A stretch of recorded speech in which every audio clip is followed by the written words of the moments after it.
Olá, bom dia! Estamos começando mais uma edição do Debate nessa manhã de domingo.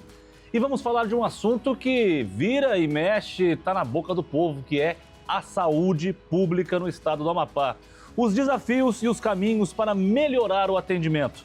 Para isso, no bate-papo de hoje, nós convidamos Nair Mota, secretária de Saúde do estado do Amapá. Secretária, prazer recebê-la aqui na TV Record. Prazer todo nosso, Luiz Eduardo. É um prazer sempre estar nessa emissora, trazendo aqui informação sobre a saúde do estado do Amapá.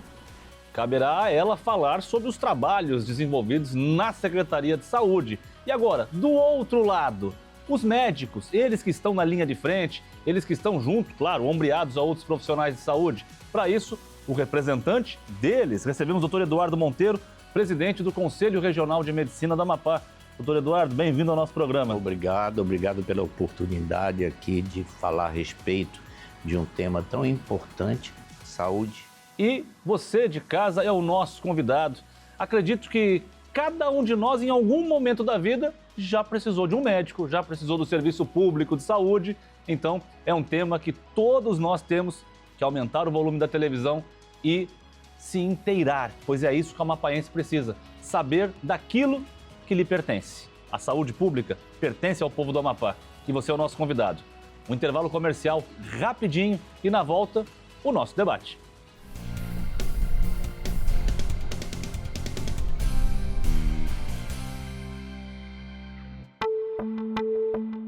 Estamos de volta com o debate e agora a gente vai iniciar a nossa rodada de conversa, porque você de casa sabe, não é pergunta e resposta. Aqui os nossos convidados podem concordar, discordar, convergir.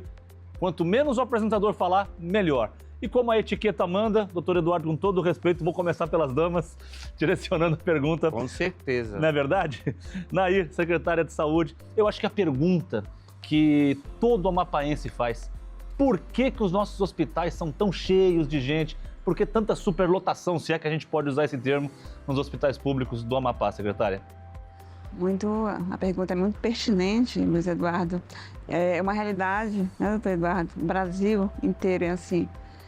E nós estamos, porque nossos hospitais sempre cheios, né? Superlotação. Então, eu posso começar a dizer para você e para o público, a população do estado do Amapá, 91% da população do estado do Amapá, em algum momento, depende do SUS. Né? Então, hoje, a gente pode explicar essa superlotação em função disso. Nosso usuário SUS tem esse percentual. Então, 91% da população do estado do Amapá usa o SUS. E, claro, nossos equipamentos aí tem mais, nosso hospital de clínica Alberto Lima tem mais de 80 anos, né? Nossa maternidade 73, o nosso HE, doutor Eduardo é de lá, né? Então pode falar até com muita propriedade de lá. Então são equipamentos que já têm aí uma vida longa, né? E claro, foram feitos naquele momento em uma legislação, um padrão que hoje a saúde ela avançou em tudo, na medicina avançou muito. Então requer novas normas, novas adequações. E muitas vezes a gente tem que fazer justamente as intervenções para melhorar aquele ambiente que já, na maioria das vezes, não comporta mais uma intervenção mais avançada, né? Devido à sua limitação estrutural mesmo. Então hoje ainda nós contamos com esse tipo de equipamento. Né? Doutor Eduardo? Aqui eu entendo que tem vários fatores que estão relacionados com isso. Primeiro, a população do Amapá ela cresce acima de patamares do Brasil, né? Eu acredito que a criação de leitos ela não acompanhou isso. Existe uma outra situação também que tem o estado do Pará, tem alguns locais, algumas ilhas que são próximos daqui, elas ficam muito mais próximas de Macapá do que de Belém. Então eles acabam, quando tem problema de saúde, ao invés deles se dirigirem para a capital ou para Santarém, eles vêm para Macapá, que é mais próximo. Isso também acaba sendo um fator de complicação, né? Eu sempre falo que quando eu saí daqui, eu saí em 1968. Nessa época ainda não tinha sido descentralizada a saúde, nós tínhamos só Alberto Lima, maternidade e o pronto-socorro. Eu voltei 40 anos depois, só que nessa época tinha o quê? 50 mil habitantes, né? Eu voltei em 2008, quando eu voltei de São Paulo, essa cidade eu estava aí com 400 mil habitantes, né? Tinha sido descentralizado, já havia atenção básica, que hoje é administrado pela prefeitura, pelo município, né? E o que tinha de novo? O Hospital São Camilo, né? O que tinha aquela outra maternidade, mas que ainda não estava funcionando. Praticamente a rede hospitalar ela não aumentou quase nada nesse período, né? Ao longo desse tempo que eu estou aqui, desde 68, o que se criou de leito? O anexo, né? São 86 leitos, se não me falha a memória. O hospital universitário, que tem 300 leitos, mas ele não está com a sua capacidade operante ainda, está aproximadamente de 100 leitos em operação. Então, existe uma dificuldade muito grande de leito. Foi criado a UEI, né, que é um outro local de internação, que me parece com cerca de mais 50 leitos, mas isso não é suficiente para atender a demanda que tem hoje aqui no nosso estado. E de profissionais, temos suficientes para essa demanda, doutor? A Unifap está contribuindo muito para aumentar o número de médicos aqui no nosso estado, né? Este ano, nós já entregamos, por exemplo, para novos médicos, cerca de 60 novos médicos só esse ano, né? Inscritos no Conselho Regional de Medicina, aqui nós estamos chegando a 1.650 inscritos, atuantes, o que dá pela Organização Mundial de Saúde em torno de 2 médicos para cada 1.000 habitantes. Isso é o ideal? Ainda não. A Organização Mundial de Saúde, ela preconiza que tenha pelo menos 2,5 médicos por cada 1.000 habitantes. Certamente que nós vamos alcançar isso em pouco tempo. Ou tem uma outra faculdade que abriu agora, uma privada, né? Correto. E a gente acredita que em pouco tempo a gente possa melhorar ainda mais esse percentual de profissionais em relação a cada 1.000 habitantes. E nesse contexto também, hoje a nossa grande necessidade no estado, né, Eduardo, é pelo especialista, né? Tem especialidades que nós temos um número muito reduzido. Eu vou citar aqui, por exemplo, o neuroped, né, que é o neuropediatra, a nefrologia, o neuroped e o nefropediatra. Assim como também o cardiológico, né? Nós temos um número muito reduzido. Por exemplo, nós estamos hoje com 2 profissionais na cardiologia pediátrica, que é a doutora Ana Chu e a doutora Cristiane. Então, hoje o estado aí tem muita necessidade desse profissional, né? Principalmente nessas áreas assim, bem mais específicas que realmente requer essa qualificação. Então, hoje nós temos essa necessidade muito grande. A neuropediatria, por exemplo, é um problema nacional. A pediatria também é um problema nacional, né? Nós temos nossos médicos, os formados, muitas vezes não querem ir para essas áreas mais complexas, digamos assim, né? Então, hoje nossa necessidade realmente do Estado é essa carência de especialistas. E como fazer, doutor, de repente, políticas públicas ou não, para que o acadêmico, quando decide se tornar médico e vai fazer uma residência em determinada especialidade, que ele volte para casa e que ele não fique no estado onde ele fez a residência, por exemplo?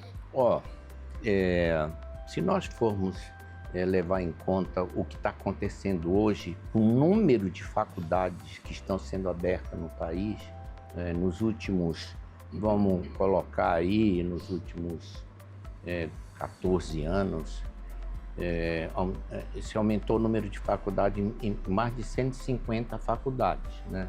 O Brasil hoje tem cerca de 215 milhões de habitantes e nós temos, até o último censo, 449 escolas de medicina, né? Isso é muito mais do que tem a China, que tem 1,4 bilhão, ou a Índia, né? E o que aconteceu? Está se formando em torno de 60 mil médicos por ano, mas o número de vaga de residência não se ampliou. Exatamente. Ainda tem mais uma coisa, os valores, a bolsa que é paga por residente não é atrativa. Então, ele prefere, quando sai da faculdade, que é um curso difícil, mesmo nas federais, nas públicas, é um custo alto, né? Porque esse estudante, ele praticamente não tem condição de trabalhar. Então, é a família que vai, né, bancar aquilo tudo. E quando ele sai da faculdade, ele está apto para querer ter um recurso maior. E a bolsa não é atrativa. Além de se aumentar o número de vagas de residência, a bolsa não é atrativa. Então, isso acaba sendo um fator de complicação para que nós possamos ter mais especialistas. Alguma coisa que o Estado poderia fazer, secretária, para Então, garantir essa formação desses jovens médicos? Nesse sentido, a Universidade Federal do Amapá, o Hospital Universitário, né, aprovaram recentemente novas residências médicas. E também o Estado, pela Fundação de Saúde do Estado, nós conseguimos também aprovar projetos de residência médica. E com o diferencial dentro, posso falar, pela Fundação de Saúde do Amapá, para poder fixar esse residente aqui. Então, as vagas ofertadas, elas terão todo estudante, todo acadêmico ou profissional já formado, que concorrer a essa vaga é para o Estado do Amapá. Então, é regionalizada. Nós não vamos ampliar isso para o resto do país, não, vai ser setorial. Isso, com certeza, vai possibilitar que o nosso estudante, né, o nosso médico formado na universidade possa acessar essas vagas. Agora, como disse o doutor Eduardo, realmente as vagas são muito limitadas, né?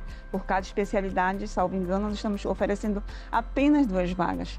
E hoje nós estamos com o Ministério da Saúde e o Ministério da Educação justamente fazendo a avaliação de toda essa estrutura para receber essas residências. Ainda tem mais um fator agravante para isso.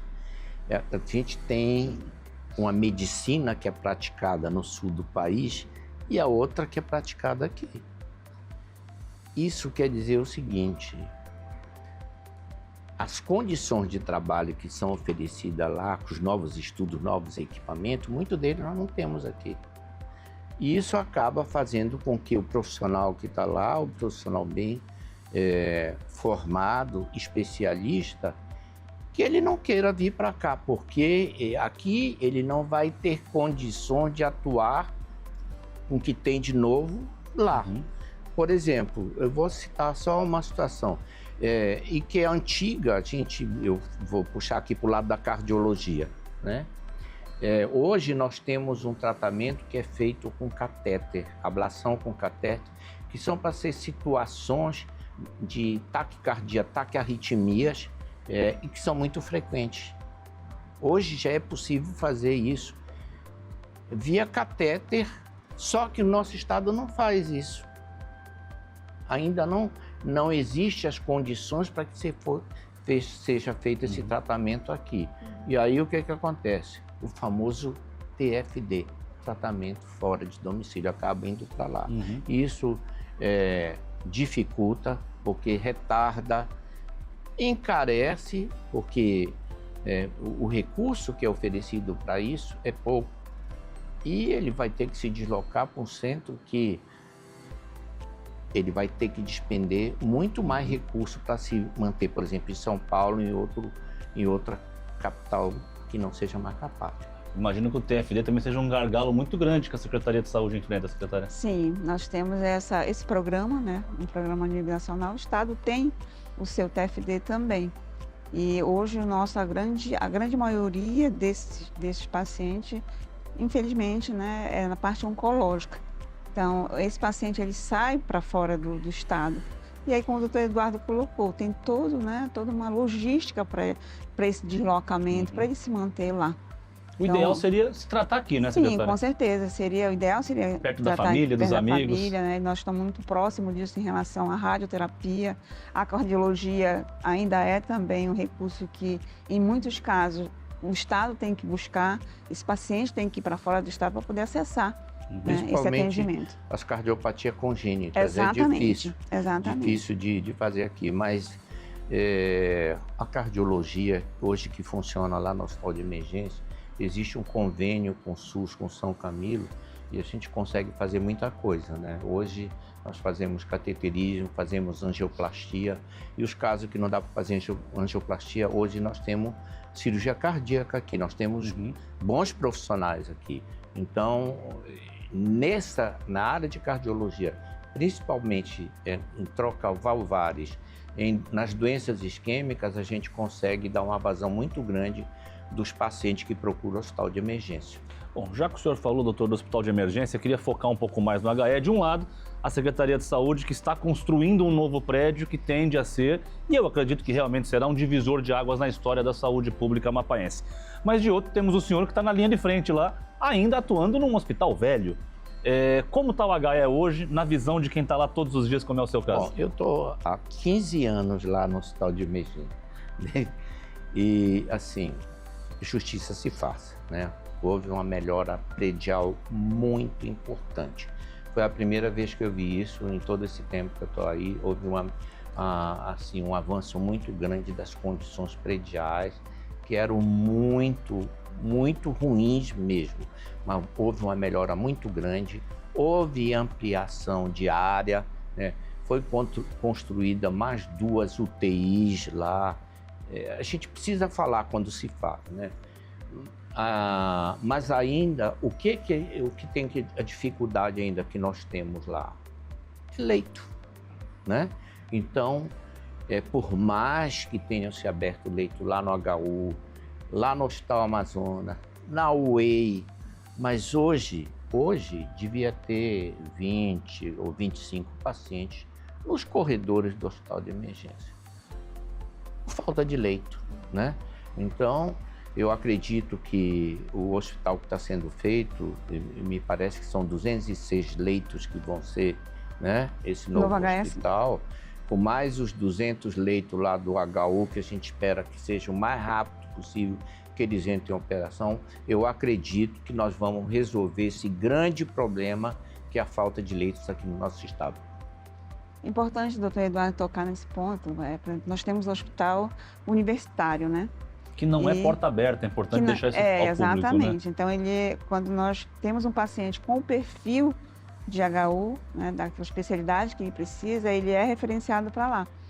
Mas é bom que se diga que o HU, ele tem também muita dificuldade, né, doutor Eduardo, em fixar profissional no estado do Amapá, né? Hoje é a IBSER que faz a gestão do hospital universitário, e quando ela abre o concurso para determinada especialidade, né, não consegue. E quando consegue, ele fica um período assim muito curto aqui. E isso muitas vezes acaba interferindo, sim, até na ampliação dos leitos, né? O recurso não é atraente. Então, muitos dos profissionais que fizeram o concurso passaram, eles abandonaram porque não compensa, né? Mas eu entendo, por exemplo, também, hoje nós temos atenção básica, média e alta complexidade. Acho que a atenção básica avançou bastante. Eu tive informação que foram mais de 20 unidades que foram reformadas e 8 unidades novas que foram inauguradas, né? E existe também programado para 2026 a inauguração de um novo pronto-socorro que vai atuar na média e na alta complexidade. Certamente que isso vai ajudar bastante aqui, que vai facilitar o acesso dos munícipes às situações de urgência e emergência.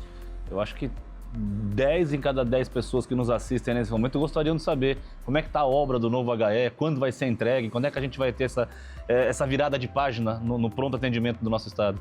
A obra do HE está cumprindo, né, o cronograma estabelecido, e a expectativa é que a gente consiga entregar a obra, né, até entre maio e junho do ano que vem, né, para poder a gente realmente fazer estão trabalhando em paralelo, né, para que são a gente etapas possa, também, né? Exatamente, para que a gente possa fazer o processo de equipar o HE e colocar ele em funcionamento. Eu acho que é importante a gente explicar isso, né? Não é como a gente construir uma casa. Não é. Você tem que mobiliar uma casa. E mobiliar um hospital é muito mais complicado, né? Você tem que construir, comprar equipamentos e ter profissionais. Exatamente. Fazer concurso, né? Para técnicos, para enfermeiro, nutricionista, para todos esses profissionais, esses multiprofissionais que atuam na área de saúde, né? A gente espera, né, que a atenção básica funcione cada vez mais, cada vez melhor isso deve diminuir o fluxo para média e para alta complexidade. É o que se espera, né? E uma coisa que a gente também fala bastante, secretária, e é uma campanha que a TV aqui Nós sempre abraça, é que as UBS sejam uma porta de entrada, né? As pessoas que nos assistem em qualquer um dos 16 municípios, se sentiu mal, um enjoo, uma dor de cabeça, procure a UBS e aquele profissional médico da UBS, se entender que é uma complexidade maior, ele vai fazer o encaminhamento a um hospital. É esse o caminho? É esse o caminho. Então, a porta de entrada realmente é a nossa unidade básica de saúde, são as nossas UPAs, né? Que todos os municípios possuem todos suas os UBS. municípios possuem. Então, a porta de entrada, sim, é uma unidade básica de saúde. E dali, claro, se for algo mais agravante, esse profissional já está pronto a referenciar esse paciente para uma unidade mais especializada, que é o caso de HE, né? O HE, o HCAL, e ficando realmente o HE, aquilo que realmente é a proposta dele, que é a urgência e emergência, né? Desse paciente que precisa desse atendimento. Vai falando, a gente vai lembrando de Mas a ideia é essa. Veja, a outra situação que é um fator de complicação grande é que agora nós temos o hospital de emergência e temos o outro hospital em Porto Grande, que é um hospital regional, né? Ele ainda não está em pleno funcionamento, com tudo o que precisa, mas certamente que isso já melhorou muito. Mas o grande problema está nos outros municípios, que praticamente não tem atendimento de urgência e emergência para situações graves. Então vem tudo para cá. Tudo para cá. Tudo para cá, né? Vem centralizado tudo para o hospital de emergência. E aí, esse é um outro fator que, por exemplo, muitas vezes vem paciente grave, pós-infarto, vem do Oiapoque, Laranjal do Jari, de todos os municípios. E muitas vezes a gente não tem leito disponível, UTI, né? E aí acaba esse paciente ficando no corredor, né? Isso é bastante preocupante, né? Isso acaba dificultando tanto a assistência para esse paciente dos profissionais de enfermagem, mas dos profissionais médicos, na realidade de todos os profissionais da equipe multidisciplinar que trabalha dentro dos hospitais. É muito difícil você atender um paciente no corredor. A gente vê, às vezes, secretária, às vezes os próprios integrantes do governo, às vezes comemorando, olha, o corredor está vazio. E aí eu olho no calendário, vai ter uma festa no interior, vai ver segunda-feira como é que vai estar. É um círculo vicioso, esvazia e enche de novo. Na medicina, a gente classifica, por exemplo, os corredores também como um espaço a ser ocupado, né? Isso é uma realidade no Brasil como um todo, mas aqui a nossa luta realmente é diária, né? Quando a gente consegue esvaziar o corredor, para a gente é motivo de muita alegria, porque não é ideal, né? Já não é uma unidade ideal, já está fora do padrão da engenharia, digamos assim. A legislação mudou muito no que diz respeito à questão hospitalar. Então, muitas vezes, esse paciente ele fica ali no corredor. E quando a gente consegue esvaziar, consegue limpar o corredor realmente, né, deixar aquilo realmente como tem que ser, um corredor que fazer o trânsito das pessoas ali, para a gente realmente é um momento de muita alegria. E a nossa luta é diária, né? Hoje o corredor está tentando, vai ter um evento, a gente já fica realmente ali bem apreensivo, porque a gente sabe que vai ocorrer isso, né? O paciente vai acabar tendo alguma complicação, principalmente acidente. Nós temos muito acidente. Muito né? acidente aqui. Muito acidente de moto. Então é algo assim que a gente realmente tem uma imprudência no trânsito muito grande, crônica no nosso estado. Eu fui diretor do HE um período lá, e aí eu fiz uma estatística lá. Isso foi 2016. Nós tínhamos por dia 7,5 acidentes aqui. Onde é que eles vão? Para onde vai o acidentado? O HE. Né? Vai para o hospital de emergência. E aí precisa... Até um dia eu fiz um documento solicitando uma reunião e que chamasse o responsável pelo trânsito e da segurança. Aí me perguntou assim, mas por que? Não é da saúde? Por que vai segurança e trânsito? Mas a explicação é essa. Claro. Toda situação, né, de violência, ela vai acabar no hospital de emergência. Há esse diálogo, secretária, hoje com, vamos lá, Detran, Secretaria de Segurança Pública, Secretaria de Saúde, quando se detecta um aumento no número de acidentados, por exemplo, para que se desenvolva políticas de tentar conscientizar a população? Nós já estamos nesse trabalho, né, com a própria Secretaria de Segurança Pública, a própria Companhia de Trânsito do município, dos municípios, Sim. né, e hoje nós temos na capital a CETEMAC, o próprio Detran, justamente campanhas educativas, né, porque o índice, infelizmente, só está crescendo. Isso com sérias sequelas, né, para o nosso paciente, porque não é só aquele atendimento, ele faz aquele atendimento ali, por exemplo, de ortopedia, ali tem uma sequência de cuidados após uma cirurgia, né, que é a reabilitação desse paciente. Então, tem toda essa engrenagem aí para o paciente realmente se restabelecer. Pois é. Olha só, tem uma outra situação, tem muito acidente com ciclista aqui, né? A cidade já tem algumas ciclovias, mas eles não respeitam. Não, Eles andam na contramão. Uma outra coisa que me chama muito a atenção aqui é que os ciclistas, a maioria dos ciclistas que estão aqui em Macapá, eles não tem sinalizador à noite. E aí, eu lá dentro do meu condomínio, por pouco eu não tive um acidente também, porque não dá para ver, né? E isso é uma situação que é preocupante também, né? Acidente de moto, tem muito acidente de moto, né? O meu consultório é ali na Raimundo Alves da Costa, com a Ildemar Maia, ali tem um farol. E a Raimundo Álvares da Costa, ela só é mão única em direção à orla. Os caras vêm, eles entram para fazer a volta ali na Raimundo Álvares da Costa e fica por isso mesmo.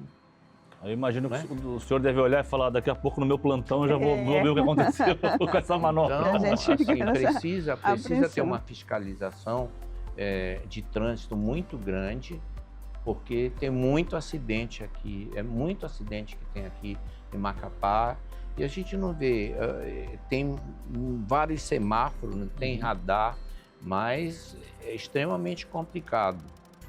Vamos fazer uma pausa, um intervalo comercial. Tudo que é bom, o tempo passa muito rápido, a gente já vai voltar para o último bloco do programa, então não saia daí que o debate volta já.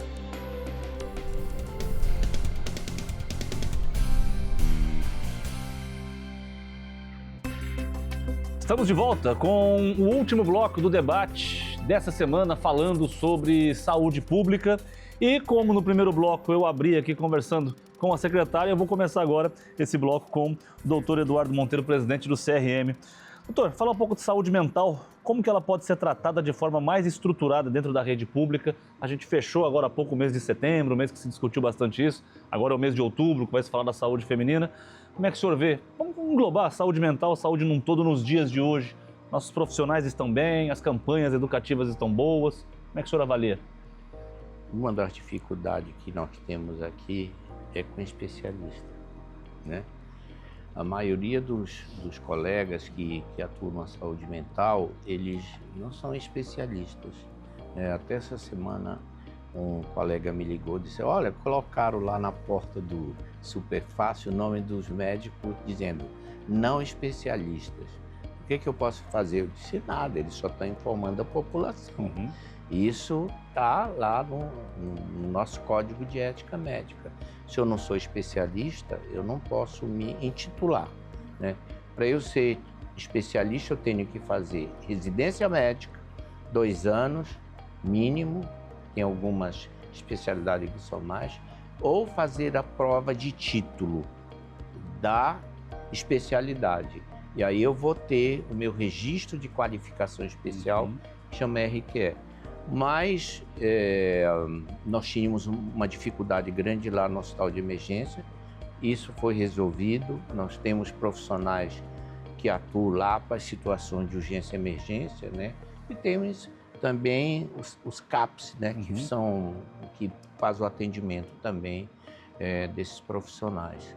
Hoje praticamente não existe mais internação, né, desses pacientes, e eu acredito que houve um avanço, pelo menos nessa situação de dificuldade que nós tínhamos lá no hospital de emergência. Isso foi solucionado, que hoje nós temos profissionais atuando lá na saúde mental. Secretária? Nós estamos, inclusive, né, com uma enfermaria para esse atendimento, né, da saúde mental. Mas eu digo assim, Luiz Eduardo, que pós-Covid, né, doutor, a incidência de profissionais, inclusive, acometidos por doenças mentais, e a população em geral também é grande, né? Esse profissional ou esse paciente que precisa desse cuidado. Hoje nós temos esse atendimento lá, como o doutor Eduardo colocou, para esse primeiro momento, né, de urgência, emergência. Nós ainda fazemos atendimento, temos pacientes na nossa psiquiatria. Recentemente nós mudamos isso, a gente também considera um grande avanço.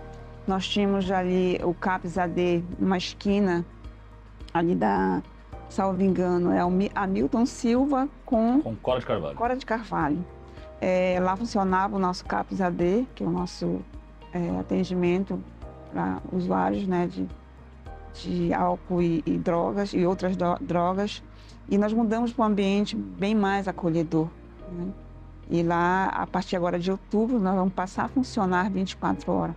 Então, aquela família que muitas vezes tinha que esperar esse atendimento, amanhecer o dia esperando o atendimento, o seu familiar estava em surto, ou recorria ao HE, né, nessa condição de urgência e emergência, ou realmente teria que esperar o dia seguinte para fazer esse atendimento. Então, hoje nós estamos com o CAPS-AD, está funcionando aqui no Laguinho, Jesus Nazaré, Laguinho, que faz esse atendimento. Então, a partir de outubro, nós vamos fazer o atendimento 24 horas. Então, aquele paciente que precisar desse atendimento vai poder recorrer a esse CAPS. É um CAPS totalmente revitalizado, adequado para o atendimento. Nós temos lá enfermarias com medicações que eles podem fazer uso, né? Temos também o CAPS Gentileza, que faz o atendimento desse paciente que tem algum tipo, né, de transtorno. Então, hoje o Estado está oferecendo essa linha de cuidado para esse paciente. Doutor Eduardo, o senhor falou no bloco anterior que tinha que fazer justiça porque houve já uma mudança no HE, já nessa gestão. E eu me lembro lá no início, palavras do próprio governador do estado, que ele dizia: estamos trocando o pneu de um carro com ele em andamento. Com a sua experiência, com tantos anos de HE e de saúde pública, se foi feito agora e não foi feito antes, o senhor atribuiria a quê? Falta de verba, falta de gestão? Por que tantos anos o aparelho público amapaense ficou abandonado? É difícil de você dizer o porquê, mas eu acho assim que precisava ter um olhar diferente para a saúde, né? Você só vai chegar à idade adulta se você tiver saúde, né? Se nós tivermos saúde. Essa saúde tem que vir dos nossos pais, da primeira infância, da adolescência. Então precisa ter um olhar diferente para a saúde. Eu acho que faltou isso, né? Anteriormente, porque as condições do hospital de emergência eram terríveis, né? As paredes todas com fungo, infiltração. Isso acabou. A gente tem um hospital que a gente pode dizer que houve um avanço muito grande na área predial, muito grande mesmo, e de área física. E o que a gente espera é que cada vez mais se olhe mais para a saúde, né?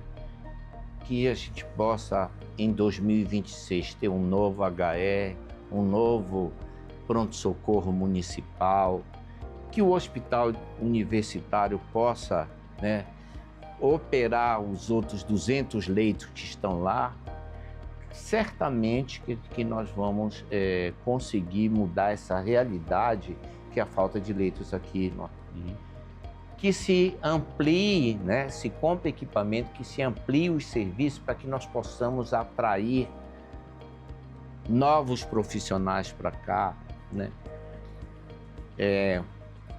O Amapá é difícil, o acesso para cá é complicado. Tudo é complicado aqui, para você sair para se especializar. Então, os profissionais pesam tudo isso, né? Os nossos horários de voo são terríveis, né? Eu estou indo para Brasília muito frequente aqui, já mudaram novamente. O voo que saía às 4h15 sai às 4h20. Tudo isso é um fator de complicação, né? O que se espera é que realmente grandes avanços aconteçam para que nós possamos definitivamente dar uma solução para um número de profissionais médicos, para mais especialistas e que mais procedimentos nós possamos fazer aqui. Vou pular um pouco para a cardiologia. Vou botar lá 2014, né? Nós não tínhamos o tratamento que a gente chama, que é um tratamento que a gente faz muito hoje, chama trombólise, né? E aí eu fiz um documento questionando por que nós não tínhamos esse medicamento aqui. E aí foi respondido que não tinha no elenco lá, na lista de medicamentos da CAF, esse medicamento não estava. Eu disse, precisa comprar. Aí pediram para eu fazer uma justificativa, eu fiz a justificativa lá em 2014 e desde 2016 os pacientes que chegam com infarto agudo do miocárdio, com supradesnivelamento do ST, os colegas que estão me ouvindo vão entender, né? Que é um infarto grave, né? Que é a oclusão de uma artéria. Nós temos um medicamento hoje disponível para aplicar nesses pacientes que chegam em tempo hábil lá no hospital de emergência, que nós encaminhamos posteriormente ele para o Hospital São Camilo, faz cateterismo, coloca estente e algumas vezes eles são encaminhados para fazer procedimentos cirúrgicos lá no Camilo, porque nós temos profissionais competentes para isso. Secretária, não vou fazer a mesma pergunta porque seria até incoerente, mas não dá para transformar 40 anos de um aparelho público abandonado em passe de mágica e transformar no melhor do país. Imagino eu que seja um trabalho 24 horas por dia, enxugando daqui, enxugando dali. É mais ou menos isso o dia a dia da saúde pública hoje, na gestão da senhora?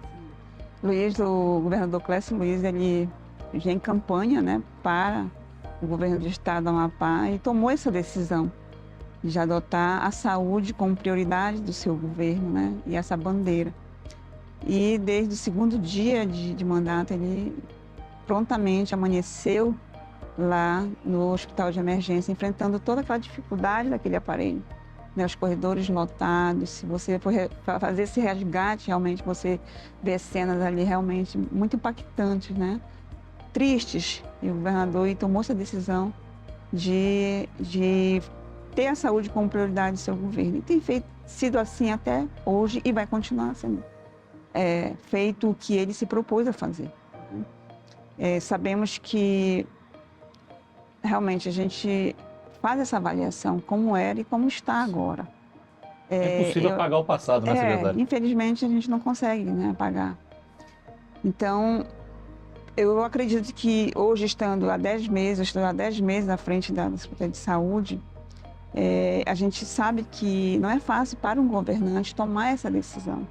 Porque, como o doutor Eduardo mencionou ainda há pouco, os serviços de saúde, né, não são serviços que a gente pode baratear, né, são serviços especializados, uma formação, vou colocar aqui, de um neurocirurgião, por exemplo, doutor Eduardo. Então, uma média assim, de 8 a 10 anos, né, porque ele faz 6 anos de graduação. E mais 4 anos.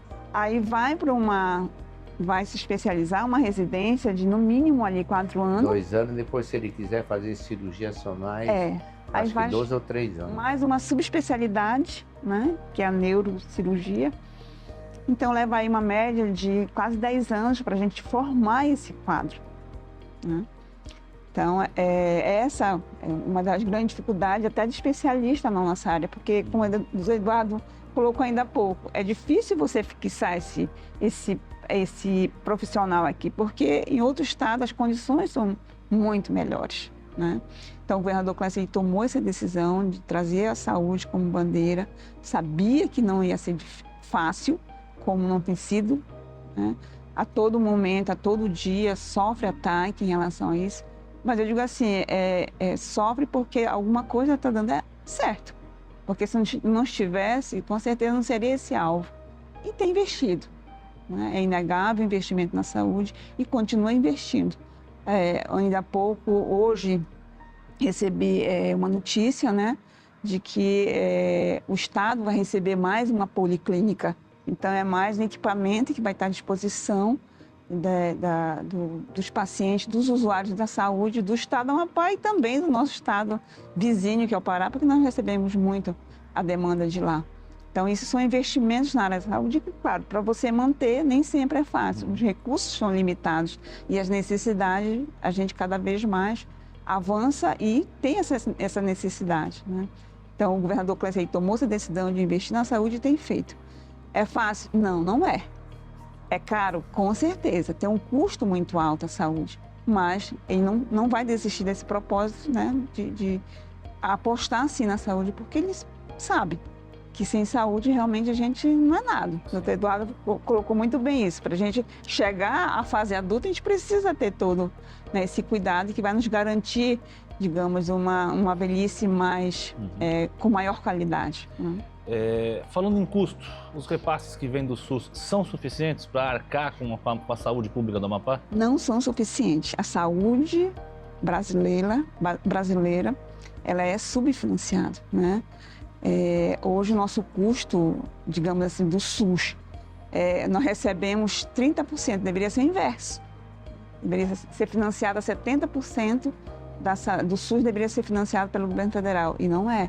Isso é unânime nos secretários estaduais e municipais também. Então, os estados e municípios, eles financiam praticamente toda a saúde. Fazendo assim só trazendo um pouquinho desses valores, nós implantamos a hemodiálise beira-leito, né, em 2 unidades hospitalares do nosso estado, o HE e o HCAL. É um serviço necessário, porque eu tenho o paciente internado e ele acaba agravando, comprometendo a função renal dele, e ele precisa, naquele momento, fazer uma sessão de hemodiálise para poder restabelecer, né, a sua condição clínica. Porque eu não consigo, por exemplo, colocar esse meu paciente, até o transporte dele fica complicado por uma unidade ambulatorial, como nós temos, né? Nós temos contratualizado no São Camilo, nós temos uma contratualizada na Uninef, nós temos o atendimento de hemodiálise ambulatorial dentro do nosso Hospital de Clínica Alberto Lima, mas eu preciso dessa hemodiálise beira-leito para evitar que esse paciente agrave a sua condição clínica, né?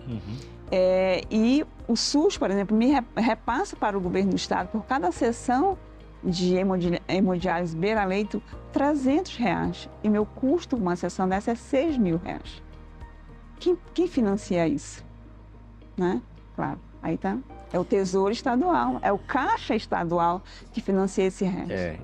E assim, tem uma coisa, ela está falando de insuficiência renal, né? Mas isso pode ter acontecido lá por falta de procurar atenção básica, entendeu? Porque lá tem um médico que pode aferir sua pressão, ver se você é diabético. Mas eu vou te dizer, isso é da prática. Lá na minha enfermaria, eu tenho uma enfermaria com 8 leitos de cardiologia lá. A maioria dos homens, você pergunta, você sabe quanto é seu colesterol? Não sabe.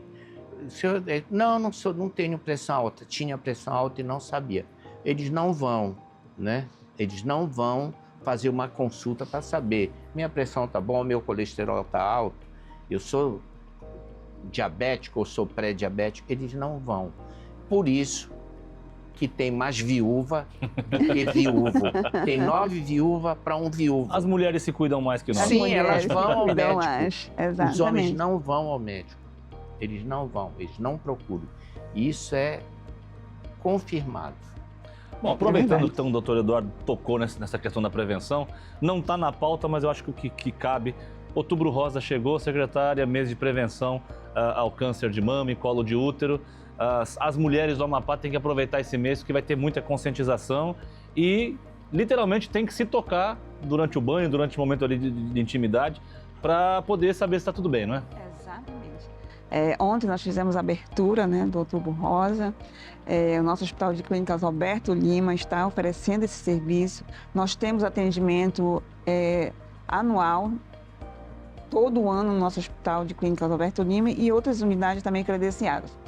Mas esse mês, especialmente no mês de outubro, nós abrimos o hospital também para fazer esse atendimento de manhã e à tarde, justamente para dedicar essa mulher esse tempo, Então, ontem eu estive lá, inclusive no Hospital de Clínica Alberto Lima, conversando com as nossas pacientes, com as nossas usuárias e pedindo ali, fazendo esse pedido. Fale com a sua vizinha, com a sua irmã, né, com a sua mãe, traga ela, que nós vamos estar aqui de portas abertas para recebê-lo. Porque o diagnóstico precoce, com certeza, salva a vida e isso está comprovado. Então, esse mês de outubro muito dedicado a essa prevenção, não só do colo, não só do câncer de mama, mas também do colo uterino. Sim. Então, a gente faz esse convite aqui para todas as mulheres, né, estarem lá conosco, realizando esse exame de mamografia muito importante na questão do câncer de mama. Aí pro mês que vem a gente fala do Novembro Azul e a gente puxa a orelha dos homens, não é? Mas deixa eu te falar só uma coisa. Como eu estou lá no Conselho Federal de Medicina, sabe que a Anvisa, ela quis diminuir o rastreamento por câncer de mama, porque a partir de 40 anos, mas eles queriam colocar como 50 anos, lá o Conselho foi formalmente contra, inclusive eu gravei um texto lá, dizendo que não seria possível aceitar esse tipo de situação, já que você tem se detectado muitos cânceres de mama nessa faixa etária de 40 anos e, inclusive, grande parte deles são muito agressivos. É verdade. Então, aproveitar. Né, o Outubro Rosa, né? O Outubro Rosa. Inclusive, nós estamos com uma carreta, né? A carreta delas, no município de Santana. Vai ficar até o dia 5, né, de outubro lá. Então, vai fazer essa itinerância pelos municípios. Nessa primeira fase, são 4 municípios. E estão oferecendo todo esse serviço. Mamografia. Já tem destino após Santana? Sim. Após Santana, nós vamos para Mazagão. Mazagão. Então, como esse programa está sendo exibido no dia 5, a partir de amanhã, então, segunda-feira, em Mazagão, a carreta delas. Exatamente. Trazendo assim, várias especialidades, então você também, a família, é a carreta delas, mas a família também está toda convidada a fazer essa procura lá e esse atendimento. Antes da gente partir para as considerações finais, eu queria aproveitar, secretária, como é que estão os aparelhos de saúde de interior? Porque a gente falou bastante do HE, do HCAL, e as unidades estaduais pelo interior, como é que está a estrutura delas hoje? Vamos começar ali por Oiapoque, né? Por onde começa o Brasil? Então, Oiapoque já é uma unidade que tem um certo tempo, né? É um hospital que também tem um serviço muito grande naquela região. É uma unidade mista, né? Lá é hospital, né? Lá é hospital, né? É hospital. Nós estamos também entregando uma expansão ali, que são leitos de UTI, e a gente também vai fazer essa revocacionar, se for o caso. Então, Oiapoque também tem um serviço, uma cobertura muito grande naquela região, né? Aqueles casos que realmente a gente não consegue resolver lá, o paciente é transportado, nós temos um serviço médico aéreo, né, que faz esse transporte quando o paciente está em condição muito grave, que não tem condições de vir ou é muito urgente realmente aquele atendimento, ele faz esse transporte aéreo, né? Temos ali Calçoene, ainda é uma unidade ainda bastante uma unidade muito antiga, tá, né? Com muito problema. Muito problema lá. Conseguimos dar uma amenizada, mas é algo que precisa realmente ser revitalizado ou fazer uma nova construção ali, né? De uma unidade realmente que possa atender a necessidade daquela região. Eu vi aqui que foi em dezembro de 2013 que o hospital foi entregue à comunidade, na época com 7 médicos, sendo 2 brasileiros e 5 cubanos, 7 enfermeiros e 49 técnicos de enfermagem. Isso no Oiapoque. Em Oiapoque. Ok. Em Oiapoque.